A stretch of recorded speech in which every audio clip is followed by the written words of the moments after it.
I'm Marcy Lundy. Today is Saturday, April 8th, 2023, and this is a special episode of the Cult of Kindness Podcast. This week, I am so excited to welcome my very special guest, author Pauline Raphaela. Pauline, welcome. Thank you. Welcome. And thank you so much, Marcy, for having me. Oh, no problem. So your book will be the book of the month for April for the Cult of Kindness audience. Your book is called The Little Blue Room. I've already read it, so I'm ahead of everyone else. But it is incredibly special. And I actually wrote down an excerpt from the very beginning that says, the purpose of this book is to inspire you to begin your own healing process, do the necessary soul work, and awaken to the reason you are alive. That is so powerful. And I think there's so many individuals in this world that want to do that. So Pauline, if you would please introduce yourself to the Cult of Kindness audience and let them know a little bit about yourself. So thank you for that. Yes, well, I am currently a professional energy healer, as I was guided to become so many decades ago. I am in private practice. I do the work that I do is essentially really helping people break through their blockages and love themselves and own their power. I do have a PhD in metaphysics. I have a bachelor's degree in human resource management. I'm trained in all kinds of modalities and transcendental meditation and thought field therapy and Akashic records. I read the records as well. So I'm really a full-time healer and lover of life and animals. And I'm here to assist humanity, as so many of us are, and are seeking to do more of that. Yes, absolutely. So I wanted to first ask, what inspired you to write the book? What was your journey of the awakening? Yeah, so the book came as an inspiration from something higher than me to write the book, and whether you want to call it God or source or a spirit guide or your higher self. I was inspired to write this book because it details how imperfect life is and the crises that we can all go through heartbreak and illness and desperation and all of that. And so I was guided by something much higher than me to write this book. And it outlines so many of the crises that I had to go through to find my true self and my true purpose in life. Beautiful. Was that something that you were sort of pulled into, or were you at a point in life where you were like, let me see what else I can offer the world? Marcy, I had no idea I would write a book. Okay. Wow. No idea. I never considered myself a writer. I tried to be a writer in college. The best I could do was a C or a C plus, extra credit. Wow. And so I really hadn't thought about it. And I was working as a healer and I was healing my own life, and that was the key. And the book just came about, as an inspiration. Again, it's like I was lifted up off my couch. I was brought almost like gliding on a magic carpet down into my computer room, where I sat and just started typing for like 3 or 4 hours, only to realize, oh my goodness, this is what is God asking me to do? To write my story? Yeah. No pressure. No pressure. But this is what happens when we open ourselves up to be in service, right? And then we're guided to do something that we didn't even know was possible. And this is the beauty of surrender and letting ourselves be guided. Oh, yes, absolutely. And perhaps you even know that by doing what you're doing. Yes. It's so interesting over the years, especially when I was younger, I would resist a lot. I could see the writings on the wall, did not feel as though I was ready, and not taking your natural path leads to trouble. I learned that. It does, and me too. And I think that most people are doing exactly that. They're trying to construct the best life possible, Right. On the earth plane, given our massive limitations, Right. Yes. and trying to create the best life possible. And then it's through all, whether it's the failures or the crises or things that just sort of knock us off our center, like a death of someone that you loved or an illness. Those are wake-up calls, right? Yes. Absolutely. Yeah. Yes. Yeah. We have to be aware of that. And it can be scary, but that's a part of the journey. Fear is part of our ego, and it's there, but I believe it's not meant to hinder us, although it does. We've got to push through those fears, right? We've got to dive into them and push through them, because behind those fears is our true power. That's it. And our joy. That's it. And Absolutely. our fulfillment. Yes, absolutely. How did you navigate and interpret the mystical presence that guided you on your journey? That's just amazing that you felt like you were lifted off of the couch and in the book, as readers read the book, there's so many mystical experiences. How did I navigate it? A lot of people ask me that question, and it's a hard one to answer, because it's hard to put it into words, as how you navigate it. Yes. It's a little bit of trial and error. You go into fear, and then you say, but I have to do it. And then you try to learn how to trust it, and then you go back into fear and you start doubting it, and then you have to push through the doubt, and then you get to a new place of confidence or trust. Right. And you just keep navigating it that way until it becomes second nature, or our true nature. Right. And then we start learning how to navigate the mystical things that happen. And you say, well, wait a minute, this isn't weird. It's not strange. It's normal. It's right. Yes. What is perhaps not normal is what we were doing prior to the moment that we allow ourselves to feel that.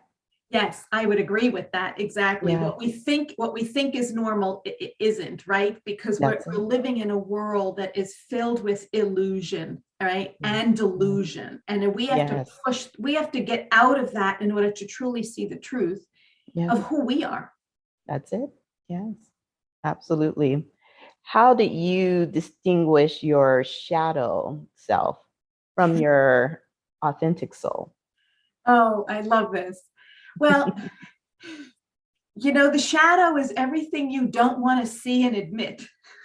Oh, yeah. Right? So we all want to be authentic, and we all want to be powerful and living our best lives. And then all the little blockages, the little voice, sometimes it's like the angel on the shoulder and the devil on the shoulder, right? And the shadow is always the parts of you that you don't want to admit are there. You don't want to admit the insecurity, right? You don't want to admit that, you're angry. You don't want to admit the judgment. You don't want to admit I failed, I didn't do the best that I could. We don't want to admit it. That's how you know, okay, that's your shadow. But my God, we have to bless this part of us. That's because true. All the shadow is just a block. It's an illusionary block to our true selves. Yes. For this podcast, I always say I'm on my kindness journey right along with everyone else, because it's like, listen, I'm no saint, but I understand kindness. I initially always lead with kindness, but it's a journey. We're not perfect. Yeah, we're not perfect. And I think that part of embracing our true self and our shadow is to know that we're not perfect, and it's okay. And in the book, I actually even talk about a moment that I was sort of in trance with spirit talking to me. And I was trying to go deeper into myself because I wanted to be a better person. And I noticed that there was a block there. And I thought, well, what is this block? And spirit said to me, Well, everybody has this block essentially, right? Everybody has this fear. So you're not alone in your insecurities or whatever it is, wherever you have been imperfect. Sure. And that made me feel so much better, because we tend to think like we're alone in our insecurities, right? And in our self-doubt. Everybody else seems so confident, but why aren't I? No, Right. it's in all of us. And therein is the imperfection. But we need it as the contrast. Right. In the age of social media, everyone's putting their best foot forward in their social media. And it's like, oh no, but there's the honest, realistic side also. And I think people are starting to become comfortable showing that. Yeah, yes. The persona that you show, and then all the work and the parts of us that are less than that persona, Yes. right? But Yes. we can get those parts of us to catch up. Sometimes I call them like sub-personalities, and we have many of them, right? Little parts of us that have been damaged or hurt, that are still holding on to that damage or that hurt. Those parts of us just need our own love and acknowledgement to kind of catch us up to, the person that we want to be. And it's already in us. Absolutely. I'm going to tell you right now, this, having your book of the month for April is kismet, as the last couple of months on the podcast, we've been focusing on self-kindness. And this is so much a part of that journey.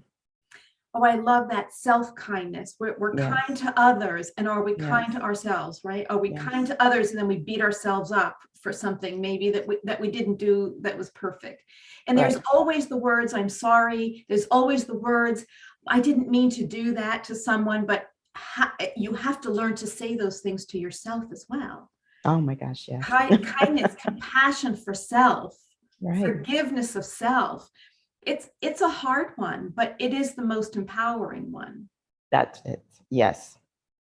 Now, in your book, you mentioned the importance of healing ancestral patterns. Please elaborate on this and how it relates to awakening on our innate greatness. Yes. Well, I think that there's more awareness that so much of who we are, or who we, right, is patterned in how we were raised, our parents, our grandparents, our ancestors, and we are carrying those patterns forward in this lifetime to be healed. Yes. Right. And so we have to acknowledge them. And because people are struggling to get over addictions, that there's addiction in the family. People are struggling to get over bipolar issues, health issues, disease issues. Well, my mother had it, my grandmother had it, breast cancer. How do I stop the pattern? Well, we can. We can. So we have to acknowledge the patterns, whether they're mental, emotional, disease patterns. If you look closely at your parents and your grandparents, like I did, I was like, oh, I don't have some of that. I got all of that. Right. I got all of it to some degree. Oh my God, what am I going to do with all this? And so this is how we evolve, is by clearing the ancestral patterns so that our future generations don't have to carry this forward to the same degree, or not at all. Right. It makes me think, from the heaviest of, things that we're processing to the lightest. I don't know if you're familiar with Iyanla Vanzant, but I remember many years ago on her show, she said the funniest thing. She said, it could be something as simple as our mom doesn't like lima beans. And so by default, we're like, oh, I don't like lima beans either. And we've never tried them a day in our life. Right, exactly. So we could even have inherited that by osmosis, witnessing somebody say, I don't like it. And then all of a sudden assimilating that and saying, whoa, if she doesn't like it, I guess I'm not going to like it. Right. Yeah. Right. Yeah. So it comes from so many ways. And as people will read in the book, I made a grid. And I would suggest everybody make a grid, right, of the strengths and weaknesses of parents, grandparents. And then, the ones that you really need to focus on, they're going to pop out at you. Right. You're gonna know which ones you need to focus on. Yeah. The ones that are for you. And I will share with everybody that, I have colon cancer in the family on both sides of my lineage. And there were several people in my family had colon cancer and died from it. And I said, okay, I'm not getting it. I am now rebuking and declining this energy pattern. Now, what do I need to do, in my here and now life to not get it and to start to prevent it? And my body began talking to me about the foods it wanted to eat, the foods it didn't want to eat, the importance of hydration, of course, getting tested, all of the things. You stay on top of it. And the more the longer the upcoming generations take care of this, we can eradicate a disease. And then understanding, the colon is the area where we hold on. So, where do we hold on and not let go? Right. And so you see patterns in your family. Okay. And I even had that pattern. Oh my God, I used to hold on and not let go of anything. Now I just let it go. Oh, so freeing. So freeing. So we have to look at these things, and we physically, emotionally, mentally, and spiritually feel better. Right. And, our bodies talk to us all the time, whether or not we're listening, another thing, but our body is always telling us what's going on. And the more you become in tune with that, the better you're going to be on so many levels. It's true. Our body has an intelligence. And like I say, each organ has its own mind and its own sort of communication to you and what it wants. And you're right. It's just a matter of paying attention. That's it. And then the strength, the ability to listen gets stronger. Right. Like I know, right? I know, like, oh no, I shouldn't be eating gluten. I know I should not be eating gluten. I should not. Okay. And so if I have a little tiny bit of a piece of cake or a cookie that I want, and I talk to my body and say, all right, prepare yourself. There's a little gluten incoming, but we're going to be okay. And then then I stay away from it. We have to listen. Yeah. For me, it's red vines. It's like, oh my gosh, I need to stay away, but it's so hard. Did you just say red wine? Red vines, the licorice. Red vine. Yeah. Oh, yes. Oh my, yes. Well, we have our little weaknesses, or things maybe even from childhood that we used to love. Yes, exactly. Yeah. Yes. How do you believe, Pauline, that we are guided toward our soul's destiny? Well, through my experience, I can say that one of the key things is we need to surrender. We need to allow ourselves to be guided by a greater source other than ourselves. Yes. And we need to kind of get out of the ego, all right, and just be open to being guided, because I know in my heart that everyone has a life of destiny if they're willing to follow it. The moment you say, okay, I surrender, but it has to be complete. I know a lot of people say, well, I did surrender and nothing really happened. I'm like, well, you almost have to surrender in desperation. Yes, that's true. Right? Yeah. And when you truly do, and you're really willing to follow and get out of your own head of what you think is right and best, you will be guided through your intuition, through signs, right? Signs, through your dreams. Okay. Some people start to become highly intuitive, or they even start to hear like a voice of spirit, or, absolutely, their body starts to heat up when they're doing something right or something wrong. The signs are all there. We just have to pay attention.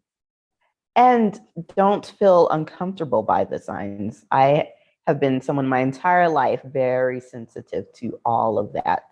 And my sister is someone who she's always looking for those experiences. And I'm like, I have them, it's like, it can be a little interesting, but it's one of those things, like you said, you can't be like, okay, I'm ready. Where is it?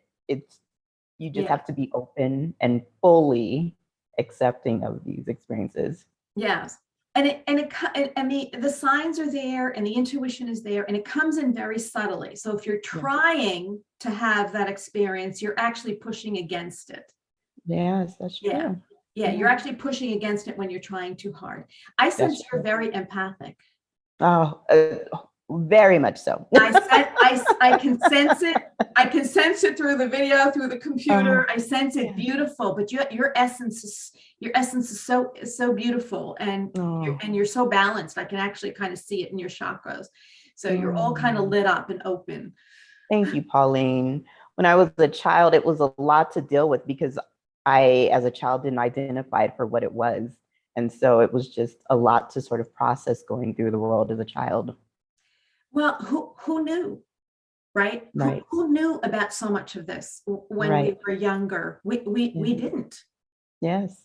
We didn't. That's And certainly true. for an empathic child, and I was empathic, but you're more empathic than I am. I can sense that.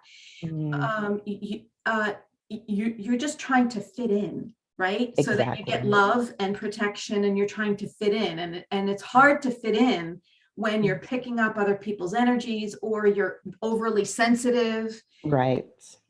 Yes. Yes, but we have so much more awareness of that now. So many Right. wonderful moms are really paying attention to who their children are rather Oh, than it's who they want them to beautiful. be. Yes, it's so beautiful.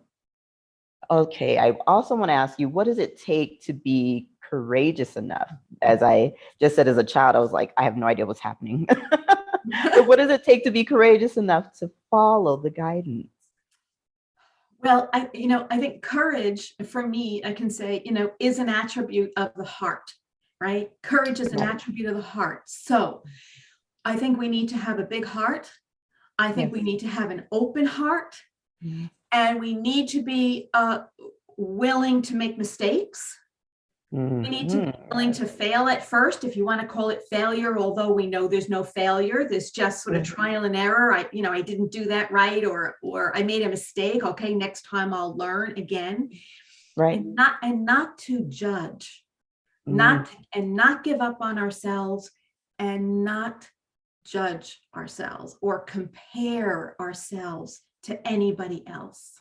yes, yes. It's so important. And I think people unconsciously, even as adults, find themselves doing that, comparing themselves. Yes. Yes. Yes. Because everybody's just trying to fit in, be as perfect as they can, be the best mom they can, be the best teacher they can, be the best husband, wife, friend. But we're all going to make some mistakes. Yes. That's And part of the human it's a experience. learning. Yes. Yes, exactly. What do you hope that readers will gain from the little blue room? Yeah, the little blue room, awakening your soul to love, joy, freedom, and power. And so the subtitle is really what I hope people will gain from reading the book. Awakening your soul, your true self to love, joy, freedom, and authentic power. Mm, Because a lot of people have said to me, I can relate to so much of what you've written about, right? Or if there's yes. one or two things in the book, or there's something they say, oh my God, I've experienced that. And then they have a new perspective on how to look at it, right? And not being the victim, right? Or victimizing yourself, Right. right? But saying, wait a minute, this is an opportunity to grow and be my best self. Yes. And if there's anything I would want from anybody reading this book is to know that, to love yourself, you are worthy, you are never abandoned. Right. We are all in this together. Yes. And there's always a way to heal. Don't be afraid to heal yourself. The rewards are amazing. Yes, absolutely. That's something that I always like to emphasize, that each book of the month is, meant to be a reference tool for life. Don't just read it one time and then forget about it. And especially with your book, it's like, please use this book as a reference throughout your life. There are tools and notes and points that are very much something that we can use continuously. Yes, and I've heard from several people that they're reading it a second or third time because they're picking up something new. from Yes. it. And Yes. there are exercises in there. I even outline a very powerful chakra meditation on how to use affirmation and emotion to keep bringing it down through the chakra as a way to Right. manifest. Right. And yes, there's lots of tools. And then even changing our belief systems, even the ones that we think are good. There's always a better one, right? And to get That's into the right. subconscious, Yeah. right? So there's lots of tools in there. Okay. Yeah. Yes. Yes. There are. Like I said, I've kind of cheated. I've already read the whole thing, but I literally will read again because each week I'll have a discussion with the audience about the different chapters. Oh, But lovely. Pauline, yes, thank you so much for writing The Little Blue Room, for allowing yourself to have the experience of literally being carried away and sharing. Thank you. I think Marcy, look, I had a choice. However, however, if you're going to follow the higher guidance and let the universe lead you to your authentic self and your true fulfillment, you kind of have to push through and kind of do even some of the things maybe, you kind of don't want to do, but True.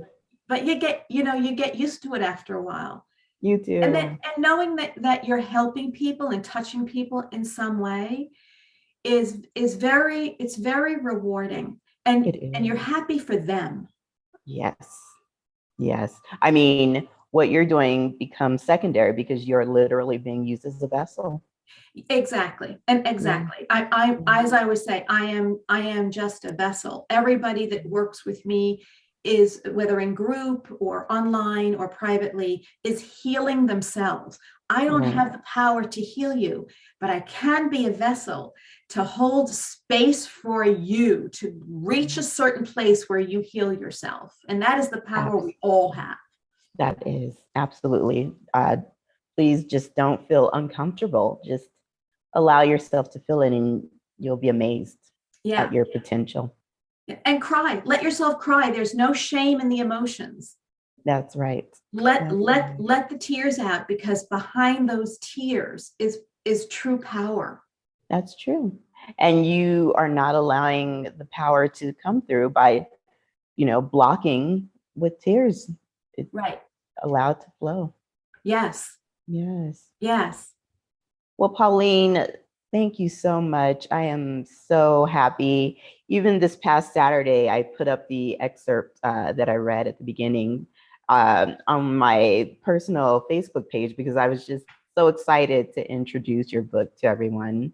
So thank you. Thank you. Oh, no, thank you. And I love the Cult of Kindness, and I'm Oh, happy to offer, participate, assist, be part of, oh yes. in any way. Oh, I will certainly take you up on that. It will be my pleasure. Oh, again, everyone, our book of the month for April is Pauline's book, The Little Blue Room. And Pauline, if there are individuals who would like to reach out to you, how Mhm. would they go? The best way to reach me would be my email address at Pauline, Pauline 881 at verizon.net. Or you can email me through my website, paulineraphaela.com. Wonderful, wonderful. Well, again, I'm so excited about everyone reading this book this month. And I thank you so very much for being on, Pauline. And audience, get used to Pauline because this is not a one and done relationship by any means. I feel that Yes, let's just all rise together. yes, yes. Yeah. Thank you so very much, Pauline, for being on. Blessings to you, sister. Thank you. Take care. You too.